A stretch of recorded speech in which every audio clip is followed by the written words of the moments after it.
I kept seeing this post on Threads that Bratislava is one of the worst cities in Europe, and my partner thought it would be a really bad idea to actually go to this city, just considering the amount of bad reviews we saw online. But I decided to go anyway. And once I landed, I was trying to get a taxi, and I tried to get an Uber, and this Uber was like, Lucas is coming. And I was thinking, there's no number plate on there, and WTF is Lucas. It seemed way too dodgy, so I just decided to get a regular taxi. And for sure, this taxi did scam me because I got charged about 30 euros for a journey that Uber was showing could have costed about 7 euros. And when I asked around like the hotel, some people said the journey should have costed about 10 euros maximum. So yeah, it wasn't a good start, but I tried to remain positive anyway.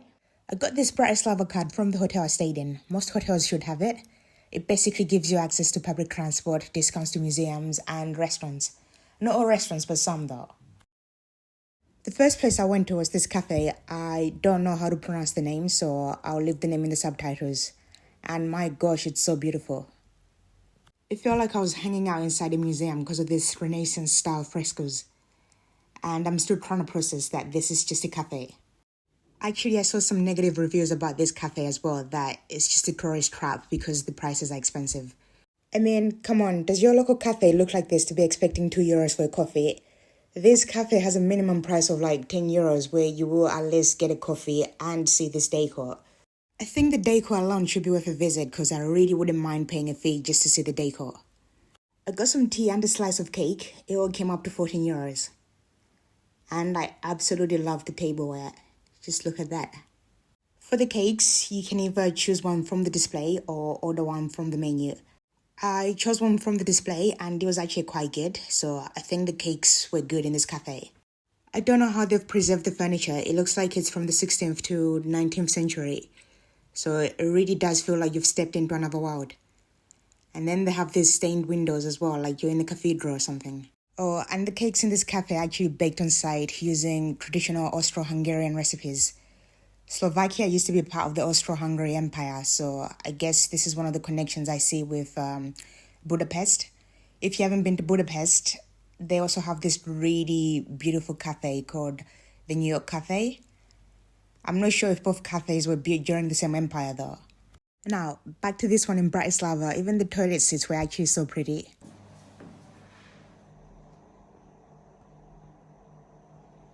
Another cafe I went to is this bomb shelter cafe. I really like the cafe culture in Bratislava. Every cafe I went to had like a really different vibe. And I actually believe this might be one of the charms of Bratislava, the cafes. I'll leave the name of this one in the subtitles as well. I just don't want to butcher the names. Basically, this cafe is inside a bomb shelter, so you have to go underground. It has a really good tea selection, so if you're into tea, this is a good option.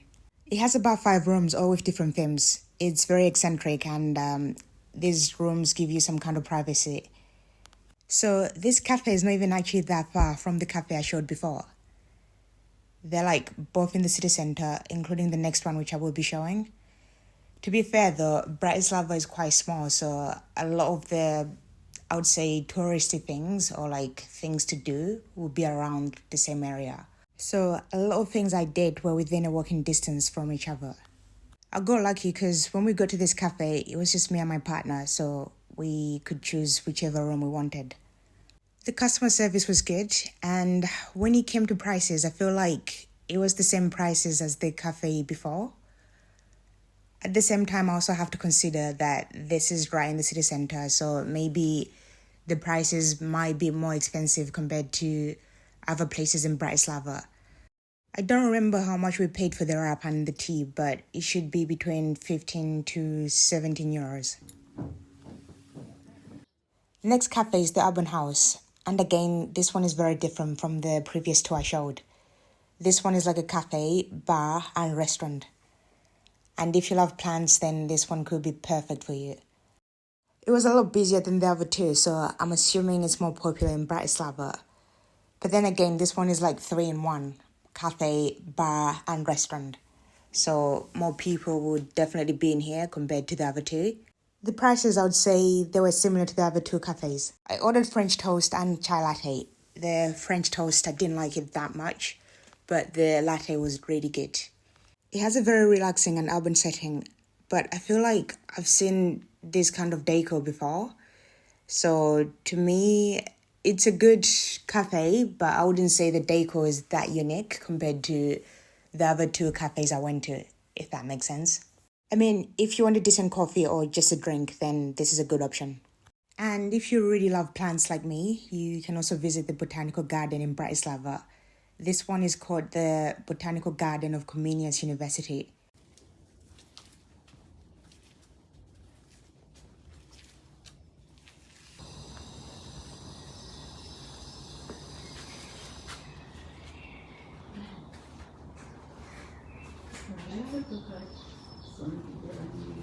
It actually has a really wide variety of plants. It has tropical greenhouses, Japanese gardens, rose beds, and more. This garden spans roughly 6.66 hectares and it hosts over 4,000 plant species. And it was actually founded in 1947, even though it does date back to 1653. It's operated by the University of the Comenius, that's why it's called the Botanical Garden of the Comenius University. The university uses this garden for research and teaching. This garden is not exactly on a city centre where all those cafes were, so you might need to take a tram, bus, or taxi. I took a tram. It took just about maybe 10 minutes, or you could walk for like 45 minutes.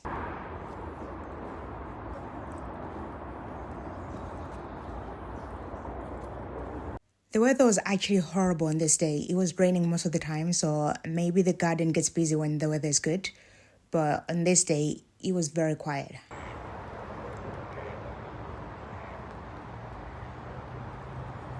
I just want to point out as well that there's a lot of green spaces in Bratislava, so you're not limited to just the botanical garden.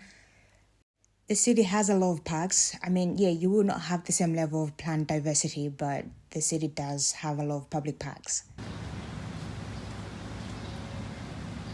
I remember when I was trying to record on here, it was pouring. This is one of the public parks, and I'm sure it looks amazing when it's not raining, but at this point, it was just so dark and gloomy. And I actually don't know the name of this park, but if anybody knows, please let me know in the comments down below. I just randomly found this one when I was exploring the city. One landmark you cannot miss in Bratislava is the Church of St. Elizabeth of Hungary. It's one of the prettiest churches I've ever seen. The weather is making the church look average, but trust me, it's very pretty, and I think it's worth the visit.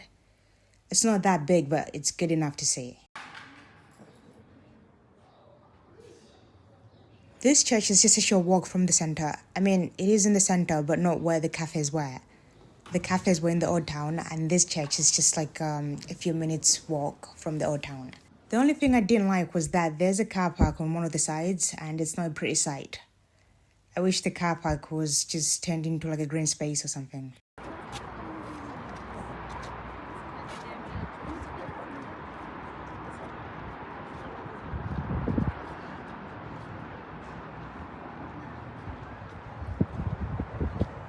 These views were from the Bratislava Castle. It's again just a few minute walk from the old town, but it's up a hill.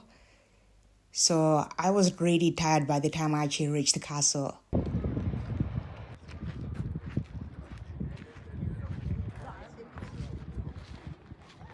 You can visit the castle gardens for free. They're open to the public, so you don't need a ticket to access it. It's opened every day from 8 a.m. till 10 p.m. I even saw a couple doing a wedding photo shoot here. It was beautiful. But to get access to the actual castle, you can use the Bratislava card I was talking about earlier. It was actually really helpful because I could use it on public transport as well as activities like this. And just so you know, the castle's interior is now used as a museum. They actually also have a cafe inside the museum, so there's another one outside and another one inside. This museum showcases Slovakia's rich past from the early Middle Ages all the way to the modern era. Just outside the castle, there are these traditional European buildings. I'm guessing some of them are residential homes and some are restaurants. I think going around these little areas or just exploring will give you an idea on how the locals live, and you also get to see some hidden gems that maybe somebody online hasn't recommended.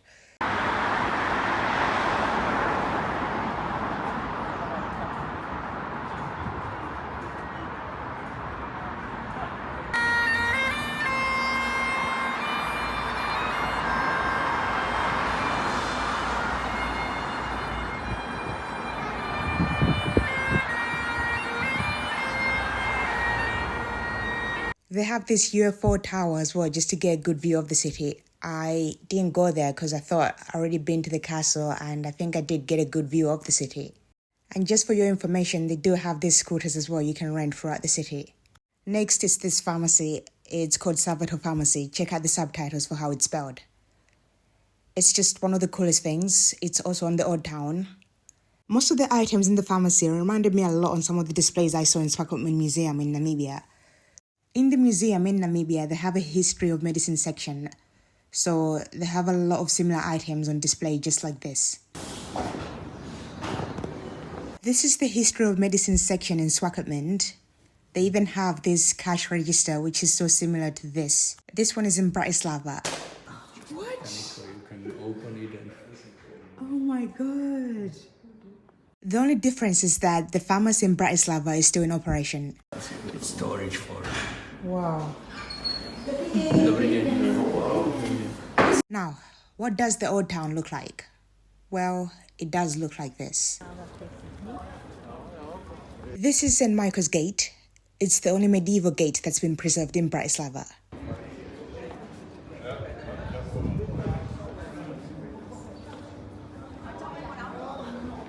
Underneath the St. Michael's Gate, there's this golden circle. I believe it's called the Kilometer Zero Circle. And this circle lists 29 capital cities and their distances from Bratislava.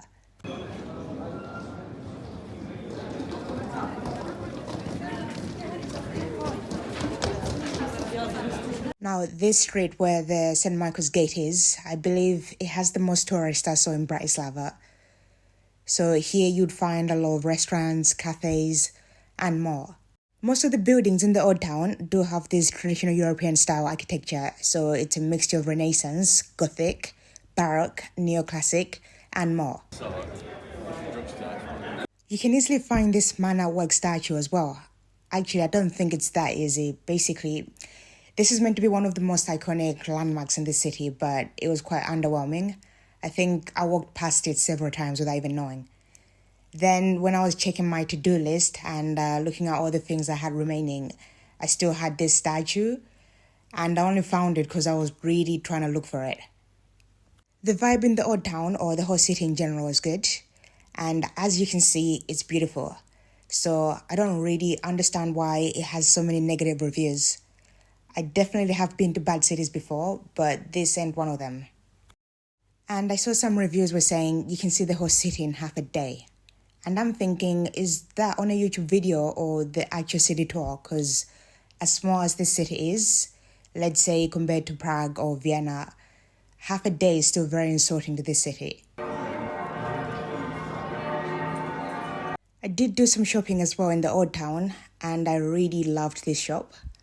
I think all of the products were made from honey, because the candles had this honey scent to them, which I absolutely loved. So I was really trying not to go crazy and overbuy, because with the baggage allowances on the flights, I have to be really careful. For food, I tried out this restaurant called Koliba. It's in the Old Town, and in this restaurant you can actually find traditional Slovak food. I don't remember exactly what I ordered, but it's really not my taste. There was just not enough seasoning on the food. Another restaurant I went to was the Bratislava flagship.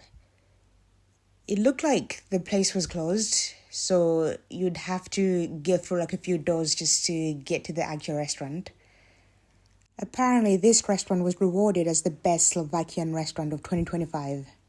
It was rewarded by the World Culinary Awards. They actually have their own microbrewery as well, so if you like beer, then maybe this is something that would interest you. The restaurant is huge. It had this pub feel to it, but like a fancy one if you get what I mean. I tried this garlic soup in a bread bowl and tripe soup.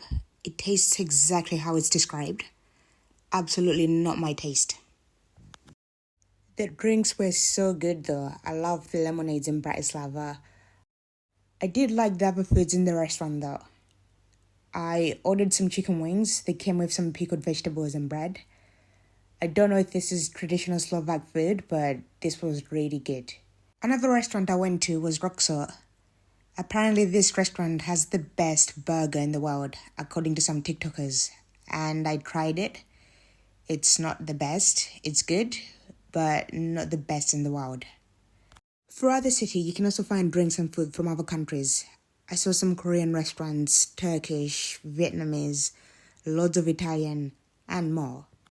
Having diverse cuisines in cities is very important for me because, like in Bratislava, I was not really able to handle the local traditional foods.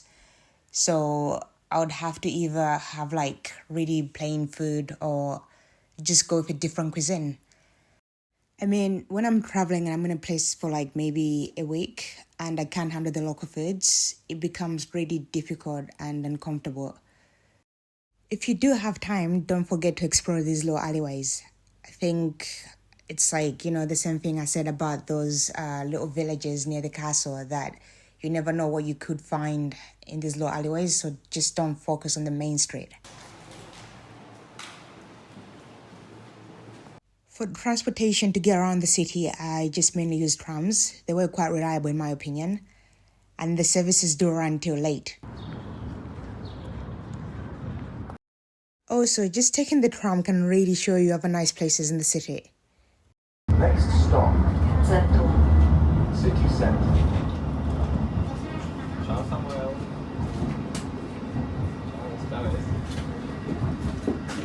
Bratislava is actually in a really good location. You can easily get around Central Europe from here, and the train connections are very good. It only takes an hour or so from the center in Bratislava to get to Vienna on the train. And I mean Vienna in Austria. And you can easily get to Prague in the Czech Republic in about 4.5 hours. You can easily make connections as well to Poland, Germany, Hungary, Switzerland. So yeah, it's a very good location to start from. Or like if you're gonna do a European tour, then it would be good just to fly over to one of the cities and then maybe just go around on the train. That way you don't need to be going to the airports and all that stuff. And it's even easier if you're driving, so if you rent a car. That way you run by your own schedule, Oh, and what's a European city without a river? Well, Bratislava is positioned on the Danube River. The Danube River is the second longest river in Europe. That's after the Volga. And the Danube River actually passes through 10 countries. So it starts from Germany all the way to the Black Sea. And in Bratislava, this river flows from the west all the way to the southeast. Another activity you could do is a panoramic cruise tour on the river. I was going back to my hotel around maybe 11 to 12 most of the days. I mean, I was there for 3 days. And every single day I was going back at like 11 to 12. And most people were still out and a lot of restaurants were still opened. And a few bars were also opened. I know some of you watching care more about the modern sides of the cities or the financial districts. When I tell you I got lost so many times when I was trying to reach this area. Google directed me to some random residential town and it took ages to get back to the city center. When I'm traveling, I rely a lot on Google Maps, especially when I'm in non-English speaking countries, because usually I have a language barrier with the locals, so I don't want to bother people. I mean, sometimes I do get lucky when some of the locals offer help. Sometimes I just don't. For those of you who don't know, Slovak is the official language in Slovakia. And I mean, people working in the service sector do speak English, but some of the locals don't.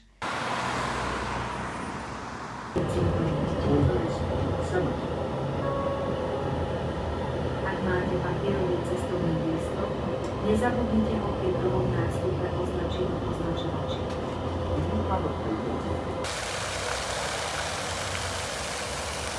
Another place you could visit in Bratislava is the presidential residence.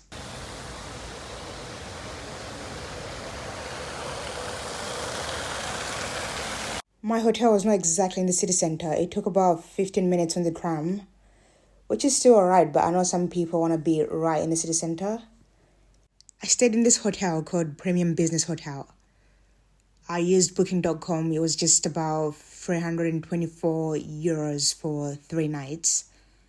Everything else was good, but the curtains, they were just giving me an ick. You know when something hasn't been washed for like a long time and just sits there and collects dust? That's the exact feeling I was getting from these curtains.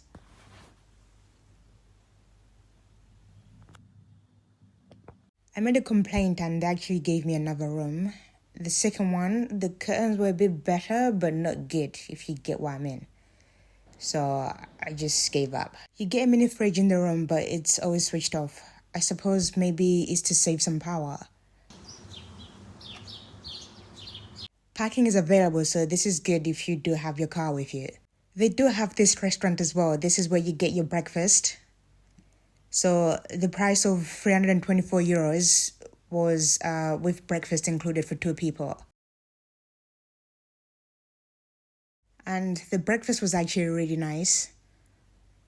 It's a breakfast buffet. It has a lot of options actually. So they had Slovakian breakfast, just typical cereals, fruits, vegetables. So something for everyone really. And something I really appreciated was that they had a lot of honey.